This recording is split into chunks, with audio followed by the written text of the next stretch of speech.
Hey guys, it's Tom Box, and I'm here with Squiddy. What's up, everyone? How you guys doing? How you doing? I'm ready. I'm excited. This is so exciting seeing all these decks come out with the new Legacy of Destruction. Okay, I'm actually pretty excited. I haven't done this. I didn't do this last format. I didn't think there was a need because Snake Eye was just basically dominating everything. Just make a how to beat Snake Eye and we're good to go. But But now we get more new toys, finally. exactly. Yeah, I've actually been looking forward to this format for some time, but well, I'm actually going away soon, so I don't even get to play the format as much as I would like to, because gotta take a little bit of a break. But don't worry, I'll be back. I'll be back. Swinging in, I guess, full strength when I go to Indy. Well, swing for game. Swing for game for sure. Tenpai will say that a lot. But anyways, Today, let's take a look at the matchups we have across the board for this Ultimate Counter Guide. We have Snake Eyes and all of its variants. We have Tenpai Dragon. We have Voiceless Voice and their variants. There's Pure, there's Branded. I think there's even Dogmatica to some degree, but I think one of the latest ones would be Melodious being put into that package as well. And we have Yubel, which I don't actually consider as a rogue deck anymore. They're very scary, and they're only gonna get better from there. And of course, it's Branded because they love just locking us out. Makes sense. Gimmick Puppet. Yeah. Oh, just don't let people play. Hey, everyone has access to Protos now. That's also true. Everyone can lock everyone out. Especially if you play the Austin Auto package. I don't know what they were thinking. Giving us back Protos was just crazy. That's not allowed. Yeah, but today's episode is going to be about hand traps. We got Ash Blossom, Joyous Spring, which is one of the more standard ones. This is mainly talking about Game 1 hand traps, so that's why the Bestials aren't really here. And then we have Imperm Veiler. I think they should have a bit of a distinction between the two because the main phaseness of Veiler now matters a lot more. We have Drawn Lockbird, Nibiru, Ghost Spells also in the format because there's a lot of graveyard summoning now, even more so with the new decks. And then there's also Ghost Ogre and Snow Rapid, which has become a very popular choice to take out a lot of the stuff that stay face up. So are you ready for this? Let's go down column to column to column. Let's go matchup to matchup because it's just better to kind of stay consistent within the context of each particular matchup. So, Ash Blossom versus Snake Eyes. Okay, you know what? We don't need to over-explain this because we understand how good this card is. But essentially, it's good and it's bad because it's good because you can stop pretty important cards. It's bad because it gives them Hita follow-up, so it should look something like this. It just makes sense. There are some powerful cards you can definitely use against it. Depends, I think, obviously on the send. Snake Eye Ash, Snake Eye Oak send. Sometimes you could hit them when they're trying to get off Land Merge. Obviously, the original, sometimes when they're starting off with a Witch. Yep. I mean, it's generally better when you pair it with something else, right? Like you were saying, Tom, with the Hita, sometimes it can come back to bite you if you're not careful. It's the only hand trap. You have to hit a lot of these things. Let me switch this with the correct one. It's technically supposed to be this. Because Ash alone never really does enough. Unless they open like Bonfire as the only play without the actual follow-up. Yes, in that case, it does hurt. But when it comes to this, you have to hit Original. These are pretty good hits. Original sometimes hurt, especially when they're going for the single line where they only go with Ash into putting the Oak into the back row and then you Ash them. I noticed that if you have no follow-up, the turn kind of just ends there. Like without the Witch follow-up, without the ability to like Bonfire into like an additional body, or without a 1-for-1, it just really just ends you. Even at that particular point. Even though it is like the standard combo, I get it. And of course the backup is going to be Hita follow-up. It's so dangerous. That follow is just full board. It's just full board. Yeah, pretty much. I think full combo. It is. The next one here is going to be Imperm Veiler. It is a very good one, but I think it also kind of falls under the same category that you can't just survive with one. It's just that they always seem to have follow-up. But it is probably one of the better ones to get into Promethean Princess. Whatever that you've Imperm probably has not activated the summon from deck effect, and that's where the punishment starts to happen. But you do want to stop. Snake Eye Ash is probably the priority. Absolutely. Ash is probably the first one. I don't know if you would stop an Oak. If they normal summon a Poplar, would you hit that? It's difficult. I'm not sure because obviously Witch is a follow-up, so I would almost think that you hold it. Yeah, it just seems like it's not worth it. Yeah, because if you get the Poplar, they just get Witch and they still combo off. But it really depends too. I guess if your hand is bad, sometimes you gotta roll the dice and hope. you were really successful with the deck at YCS Vegas. Yeah, I would say I think Black Witch came up a lot, where when we were playing, sometimes hitting the Witch, especially if they start off with Wanted, because if you wait for the Snake Eye Ash, then that means they're going to get Original in Graveyard, so they're going to be able to draw a card with Wanted, so then you kind of just go neg 1. Okay, that makes sense. Yeah, It does Tenpai is make a really sense. nice card, though, because there's no Triple Tactics talent, no Called By to worry about. It's a really, really nice hand trap. Yeah, but Veiler is again one of those dangerous ones. If you Veiler, you could run into triple tack. It's pretty popular as well. Jordan Lockbird. This one was kind of like very mediocre. Yeah, especially if they start off with Ash, they're still going to get the Flamberge plus the IP and the scale, and you're down a It's card, like- you hand rip yourself. It's like so situational. Mhm. It's super situational. Like this is like Very, very bonfire first play. Yeah, if they bonfire first play for Ash and you draw, you're like, hey, but outside of that, Yeah, it's not very good. Yeah. Nibiru, okay. Nowadays it's kind of weird. Nibiru is like, they have the combos, right? They used to kind of have Nibiru checks along the way, and they can eat the Nibiru probably pretty much just fine for the most part. Like Nibiru wasn't very good. However, Nibiru plus a Veiler or an Imperm can just wipe the whole board still. yep, sure, So- for sure. If you have the combo, you got to be patient. Yeah. Yeah, you gotta watch out for tempo as well, because they summon something back, and Yeah. it snowballs. But, I still think it's quite nice. Yeah, it is pretty nice. I think if you're patient enough to wait for the full end board to punish them on the full end board, then it's worth it. Either they go all in and they burn the Flamberge first, they burn the Oak, then you drop the Nibiru, then it's like, oh, you don't really have anything left because all your stuff is dead. As long as you account for the Appaloosa. You Yeah. wait too long, and Appaloosa comes out, you're Appaloosa is kind of harder to make now. Do they even run Appaloosa? They do. They should. I think off the standard Snake Eye Ash combo, you still can go to Appaloosa. So I think it's when they have IP and 2 level 1 bodies on the board that Yes. you drop the nib. You then have they to. get the tempo. Yeah, but that one, like, you're forced to do it. But in that case, Yeah. like, you're typically, when that happens, you want to wait for the Imperm nib so that you kill the Appaloosa along the way, which is, like, forcing them to commit even more cards, which is cool. Oh, that'd be the dream, yeah. Then they just don't get IP back either. Yeah, that's where you do be patient. You just be patient, and you should be able to get the payoff. I think I died a lot just because I overextended and hoping that they didn't have like a third hand trap. But if it's nib, always hold. Hold 2 of them together for the end. Next up, we have Ghost Bell. I mean, this one's just kind of good on its own because it does minimize the board, but it's not like super effective. Just there's chain blocks. I know there's chain blocks that get in the way too. Definitely, Flamberge. It's so hard to just pick a hit that's good. Like everything works, but nothing works well independently. Yeah, it's almost like you have to have something else with it. I mean, you can sometimes hit a Wanted, at least you get a clean 1-for-1 trade and hope they don't have an extender. But other than that, it's like if you use it on a Hida, it doesn't feel the greatest, or Princess. Yeah, I mean, there are some rough points for sure for Ghost Bell. Like, I get why we would have to play it just so that there's more disruptions for the stuff that they have. I mean, essentially, the deck is 1-for-1 comboing. Ghost Ogre. This is a neat one because, again, it doesn't really do very much for this matchup, but it can take out several cards. Number one, namely being the Divine Temple, the one that you do want to take out. It's one thing that you can... If you were to have in the main deck, you might as well use it against that. Yeah.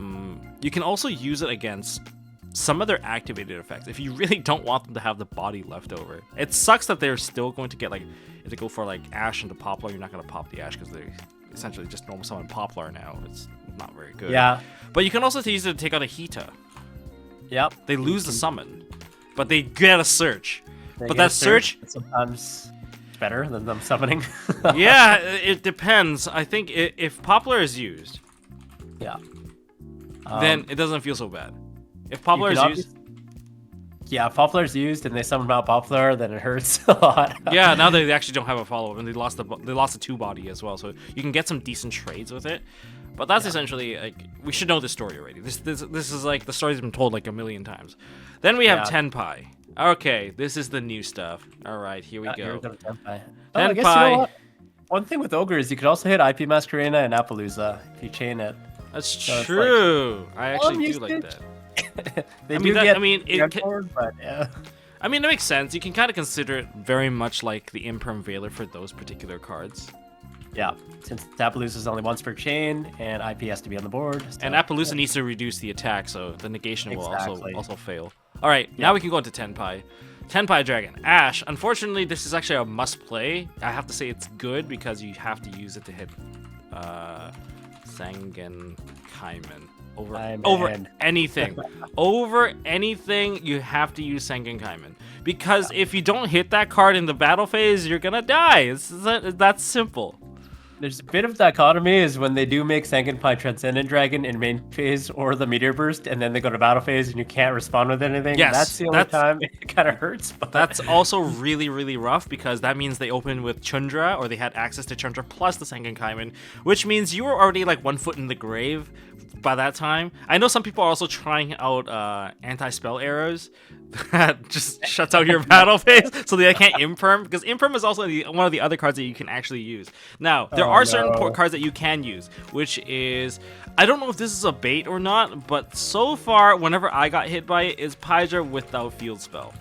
That hurts because, okay, there's no one in their right mind that wouldn't just put the Field Spell out first and then play Pydra. It's too free of a plus. So unless they already open like the nuts and they're here just to straight up bait you because they have both Field Spell and Kaiman, that is the only situation where they go summon Pydra and then they're just like, oh yeah, you hit me. Then they play the Field Spell. Then you can predict that the last card in their hand is probably a Kaiman or in their hand already, and you probably know you're already dead. Yeah, I'm always smiling when they go summon a regular old Pedro, just naked Pedro without the Field Spell. We're live, or hand traps are doing something. Yeah, so it's either really good or really bad. So that's kind of the I mean, you can hit Heretic Seal in the graveyard as well. There's so many cool things you can do with Ash, so it's nice to have. I'm so glad I'm playing Ash in my decks. I mean, remember how like last round most people cut Ash because it was such a detriment to get it heated, and now it's just like, hey, let's play this card again because we have to. Yeah, it's a good card. It's the best. It's probably one of the best hand traps right now because it's just so versatile anyway against like rogue matchups as well. So like it's pretty good. So that's our take with Ash. You should be playing Ash right now in this format. Next is Imperm Veiler. I mean, Imperm is good. Veiler is not. Veiler is like, oh, just hope that they don't have well, battle phase Imperm cards. But the catch, there is a catch.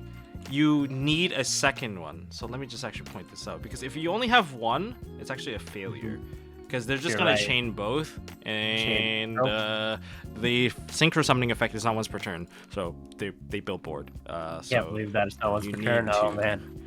Yeah, it's not hard once per turn. You just keep going. You need to. When your opponent picks it up and reads it, they're like, what? And not Veiler. And also, I think this just kind of goes across the board. If you guys want to see all of this in more detail, you can check out the How to Beat Tenpai Dragon. That kind of goes in depth of like all the crap that you can do against them. But essentially, we're just gonna go for like a TLDR. Drone Lockbird, it's pretty bad. I don't think there's any point you can actually draw them where it actually matters, because they can also just set the card onto the field if they're missing a field spell. Yep, you set the card, they can chain Sangen Kaiman if they have it in hand, they can do a lot of things. It's bad, it's bad. Nibiru also absolutely terrible. They don't summon enough, and it's, when they do summon, it's in battle phase. It doesn't matter. In battle phase. As for Ghost Spell, Ghost Spell's actually alright. Ghost Spell can actually minimize some of the stuff. It can be acting as the second hand trap. It might not be the most effective, because they can always summon back the level 7 and they can still keep on making more stuff. So it depends on how they build that chain link, if they leave enough tuners on the board. But essentially, I think you should be trying to hit the level 7. Preventing it from coming back is like considered as stopping 2 bodies rather than just the one. And if Fadra has already been used, I mean, of course you can hit Fadra. Fadra is of course one of the easy ones if they're starting to build board. And if you initially hand trap them already and their follow-up is to summon out Fadra, then you can negate that Fadra because they obviously don't have the field spell. So that's why the other hand traps work. So it's Fadra, if main phase, and then there's the Biden Dragon. Yeah, sometimes you can live if you hit them on the right moment and they don't see it coming. You could survive. Yeah, it's actually quite crucial. Then we, you. yeah, it's such a rare moment. Then we have the Ghost Ogre. I think it's a check mark for this one. Yeah, it's quite nice. I mean, they can play around it, but not activating the field spell to search. But Yeah. you know, a lot of times they have to use it sooner or later, so it will be live. So you Get can that kill the field field spell. There is gonna be a point where they attempt to synchro again. Yep. If you have two hand traps, then it's even more perfect because you wait for them to activate. Well, it depends on their timing. Some of them are pretty smart. They choose to activate the non-Chandra first, since they only really have one tuner. So wait for the non-tuner to activate, and then you chain to negate, and then they activate Chandra. You blow up the Chandra. Now they actually can't synchro even if they have a follow-up. So it's like That's hard. Ooh, I'm taking notes here. because like they only have one tuner. Like some people, they are choosing to. I know some people are experimenting with a rocket package. They're putting like a quick launch, so they can quick launch a tuner onto the board, and then use the non-tuner to perform the synchro summon. And they are dragons, so it doesn't conflict. And also those cards are not once per turn as well. So You're right. It's not once per turn. it's another package that people have been experimenting with, but it does start to clutter a lot of the space since this is it's a hard count. But again, you need like second hand trap. What is up with dragons not being once per turn? Gosh. I don't know. Every single dragon package doesn't seem to be like not once per turn. Dragons. Okay. Well, that's like the basic gist of the hand trap. If you don't know what you're doing, if you just want to blind throw stuff, here you go. Next up, Voiceless Voice. I won the YCS this weekend. Yeah, it won the Japan YCS, the best of one series. Hey, it's 8,000 players. Yeah. 8,000 players. 8,000 players, that's nuts. Well, luckily it's actually not that many rounds. They only did 8 rounds. It's crazy. Is it 8 rounds for one day, or is it like more? They only did double elimination, so if you were X2, you're out of the tournament. Was it double elimination, not single? It was double elimination. That's how they got rid of all the extra time, all the extra rounds. Okay, that's way faster. I didn't know about that, but like double elimination, that's actually kind of cool because, yeah, you're topping or you're out. Yeah. Okay, I like that. Well, I'm pretty sure they didn't like that. Also, they have to build a deck that's similar to Master Duel. Best of one formats, you have to build it like Master Duel. You have to account for going first and second. So you can't. Yeah, you have to have all the. Hey, Tenpai Dragon only goes second anyway, so who cares? They definitely had an advantage there. So looking at Ash Blossom, I think it's a great card to have against them. Yeah, I think it's just one of the things you just have to have. There's so many things you can hit. You can hit Blessing. Not sure if you want to, but you can also hit Saphira. I think hitting Blessing is actually kind of cool too. I think Saphira is probably a higher priority because that one actually grabs you a monster. There's pre-prep. Sometimes Branded Fusion or maybe Austin Auto. If you guys watch Tom's new video. Yeah, Austin Auto. There's actually a lot to hit, and unfortunately, that just means that when there's too many things to hit, there's going to be overflow. Imperm Veiler. This is kind of like a thing that I always tend to like kind of side out against this matchup. I don't know. It's like once they establish like, oh, Blessing, like my Veilers and everything's useless, so I swapped them out for droplets. Yeah, I think it's good when they normal summon like a starter, like a low or a diviner, but outside of that, it can be very, very awful if they go Skull Guardian, Tribute from hand, and you're like, ah, man. Okay, so this one is kind of iffy, but like, you can still hit diviner, you hit low on normal summon. Yeah, it's a very rough time for this particular. Well, these cards are pretty rough because they target, and that's what makes it very hard. No barrier moments. Nope. That's all I can really say. Drone Lockbird. Drone Lockbird does work against this deck surprisingly well. There's quite a bit of search in those lines, and so you just draw whenever you can. I don't think there's anything in particular I want to draw. I mean, they can still build board if they opened with low with the card. With the well, if their first card's prep right, they're gonna get there probably. But at least you minimize the number of monsters that they have. They're not adding like a Ceravis into their hand. They're not adding the trap card if they're missing the trap card. Like they have to just have certain ways to actually play. So I still think it just simplifies the game at least for one turn. Yeah, sometimes you just catch them off guard and they pass. Yeah. Sometimes they get a board, so you never know. But Nibiru. I think it's bad. Yeah. No, I can't remember the last time I've Nibiru. I would never Nibiru this deck because half the time you can't, because by the time you can Nibiru them, even through an Ostinato combo, it's bad. Oh, I'll just hit them on their 5th summon. Their 5th summon is an absolute dragon. That means they're getting an Omni Negate once you nib them. Then they're gonna start normal summoning. Then that hurts, okay? Yeah. It's not very good, okay? Bell is fantastic because you can also hit Saphira. It's just additional. It's basically Ash, essentially. Saphira, pre-prep, even the trap, like everything adds from graveyard and the deck in this deck for some reason. Yeah, that's why this is so good. This is such a great card. Yeah. Even Blessing, because Blessing adds from graveyard and banish. So you got some stuff here. And of course, this card is fantastic because you can destroy Barrier, Blessing. I don't know. You just destroy everything. Like anything that activates. Yeah. Everything's continuous. It's actually pretty free. Oh, the top part here says Blessing.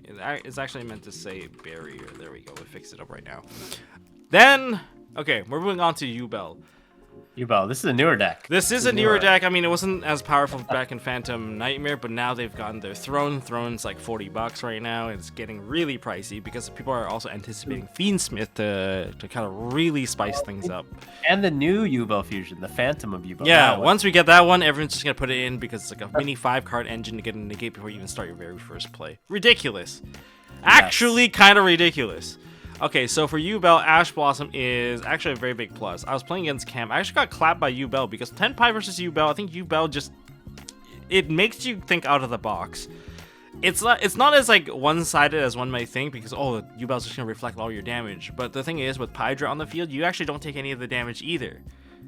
But you take the burn damage, so you're still kind of taking damage, but you can still swing into Spirit of Yubel and avoid all that damage, but you can still take damage. But the first thing you should be negating is Samsara D-Lotus.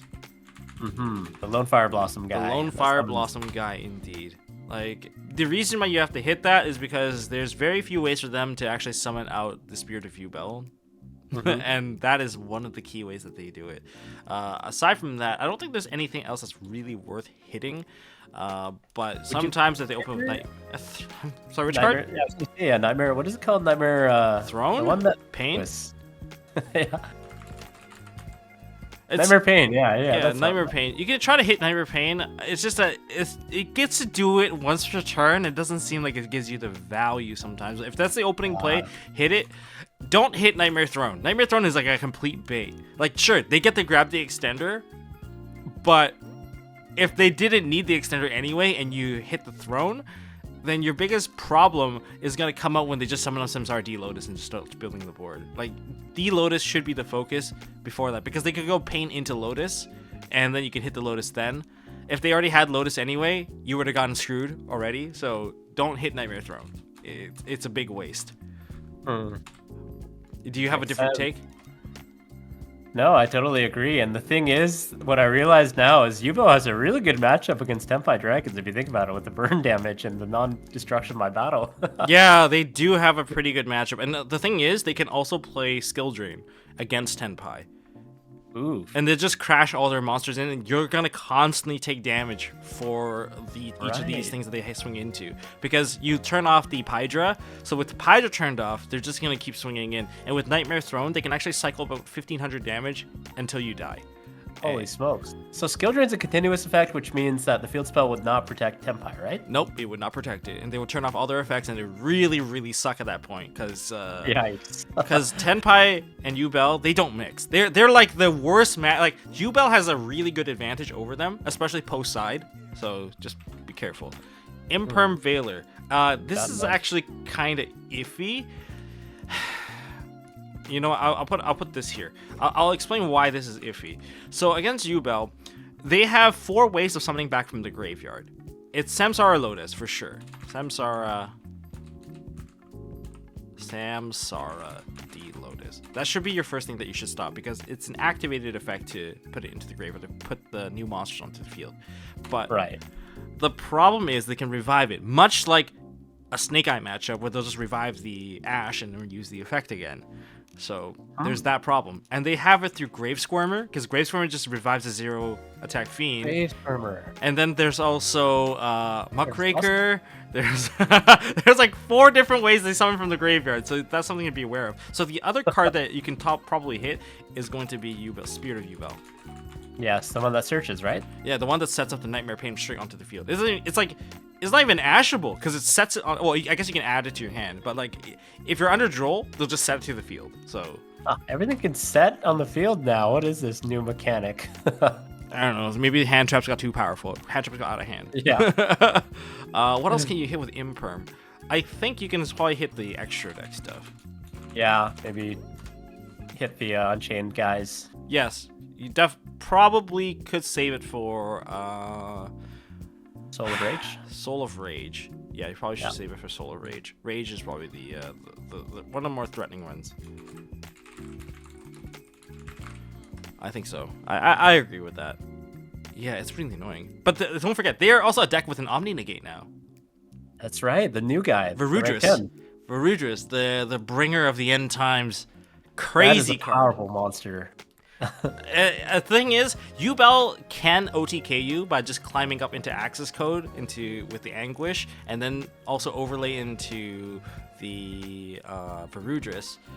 And now you're taking 8k because it's 5,300 from access code and 3,000 from Varudris, and I'm like, wow, I actually just got attacked to death. I thought you don't think you're safe just because you leave an empty board, okay? They have ways to deal a lot of damage. Like other packages, like Gustav Max package into the Libe cannon. Yeah, you're taking 8,000 from there too. So that's just the danger. Or just all TK machines. It's such a weird deck, considering how where they were to where they are now. Then there's Drone Lockbird. Nightmare Throne is okay. They can set cards for onto the field. It turns off Nightmare Pain's ability to. I think it's actually decent enough. It's decent enough that they don't actually get to fully establish their board. Yep. I think that's about it. It's like turn off Yama as well, I guess, along the way. If it does something. It's like. Oops. Sorry about that. Okay, let's do this. Okay, cool. I mean, it stops the full board. That's all it does. It stops the full board. Yeah, might need it with something else maybe. Because like they still get Spirit of Yubel, Spirit of Yubel still get the Nightmare Pain, or they get when they under that particular condition, they might just go for Eternal Favorite. And they go Eternal Favorite. Oh, the Super Poly Trap. Yeah, the Super Poly Trap. They just cycle Yubel monsters constantly if they really wanted to. Not to mention that they can still overlay into different things. They can still like, what is it? They can still like link into Lord Yama. They still have options. Yeah. Of course, the Lord Yama is not going to be as effective because they don't get the Shivara. So it does like, it cuts the Unchained lines. And it also cuts the extra search, the pain search. That is so unique.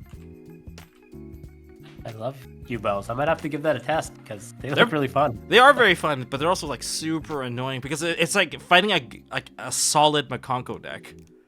Literally, the OG Makonko deck from Yu-Gi-Oh! GX. Yeah, exactly. This is the OG. What about Nibiru? I think it's actually pretty good. They actually can't really. Well, they will get follow-up if they get to the second form. I'll give them that.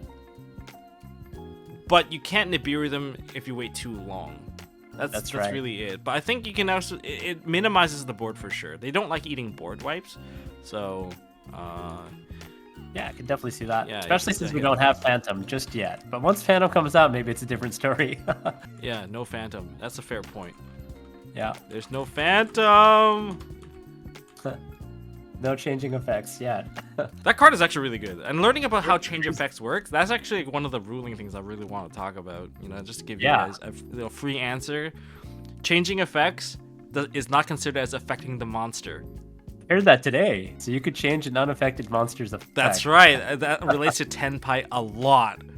It's like something that I also learned the hard way in a match. Ghost Spell. It's actually pretty good against them because you can definitely hit the Yubel and you minimize the bodies. So yep, it always basically it's always gonna work because they summon from everywhere. The Yubels. The Yubels. Also The great. various I think spells. more likely that you should be hitting like Grave Squirmer. Oh, that's right. Yeah, Grave Squirmer is such a good card. He does so many good things. He's a free summon, and he summons from banner. Grave. He can pop a Yubel if needed, and it can summon itself out for free. Wow, that's. I used to play the original Grave Squirmer when I was a kid. The one that too. destroyed something. Yeah, destroy any card on the field. The 0/0. Yeah. Yeah, it felt so good. It felt like it was a better version of like what was that? What was that monster? Like Nidoria. It felt like a better version of Nidoria because I can also hit spells and traps. I was like, this card's broken. Super rare. Amazing. Yeah, it's from the Duelist Pack 4. Oh, that was great. I loved it because I was searching for Grinder Golems back in the day to do Grinder Golem OTK. Ghost Ogre. Yeah, it's just let's just put this here. It's really good. Hit the Nightmare Pain for sure. Oh yes, Nightmare Pain. You can also hit Nightmare Throne. Oh yeah, the second effect, right? Yeah, the one that gets a free card.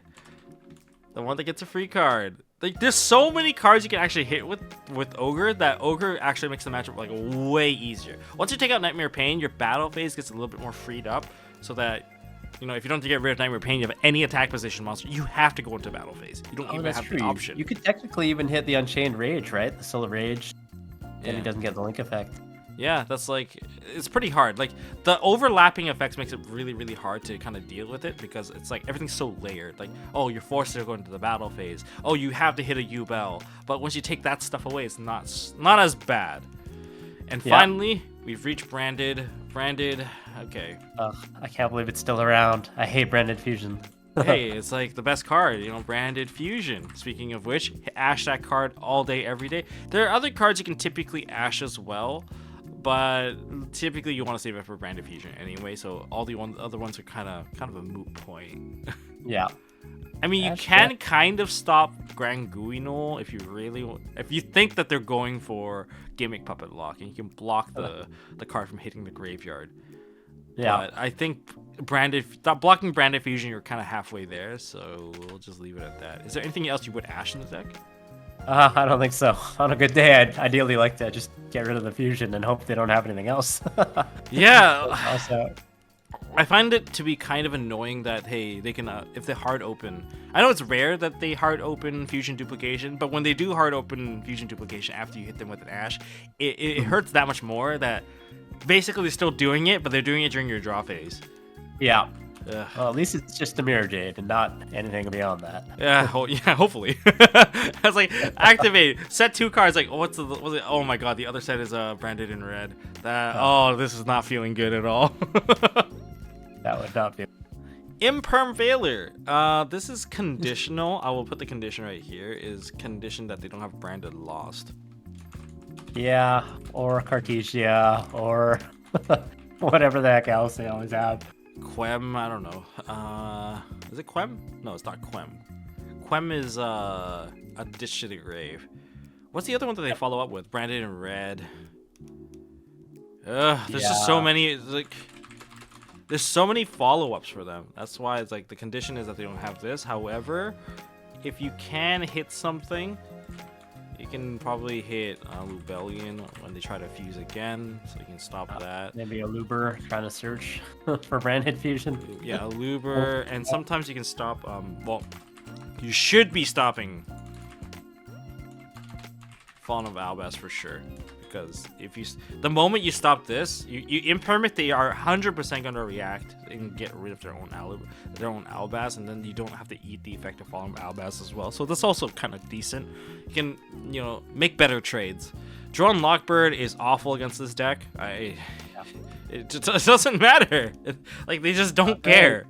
Nibiru is, I don't know. I've never been a fan of Nibiru in this deck. Yeah, I don't think it's too great against branded. Sometimes you get lucky, but for the most part, it's not great.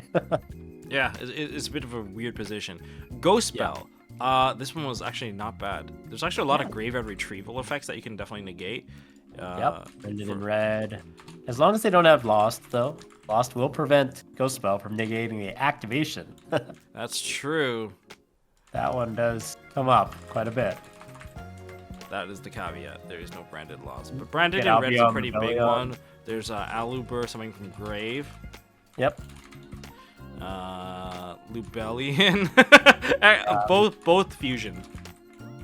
Yep. Dragons. It's like this, something like that. I think something like that kind of makes sense. And finally, Ghost Ogre. Just don't play this card against them. It's pretty bad. Like what? Just friendly lost. That's it. Yeah, it's like there's nothing really there for it.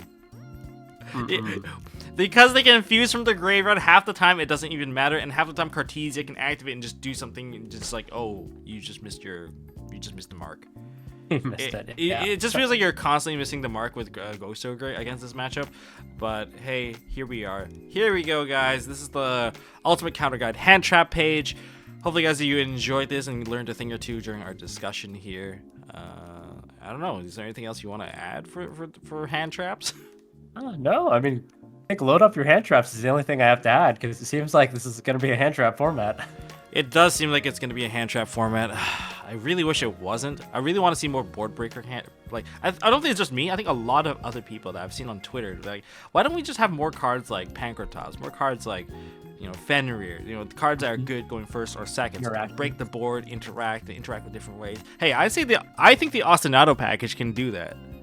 It's very powerful. If that thing resolves, yeah, it snowballs. Yeah, it's branded fusion. It's literally branded fusion that anyone can play.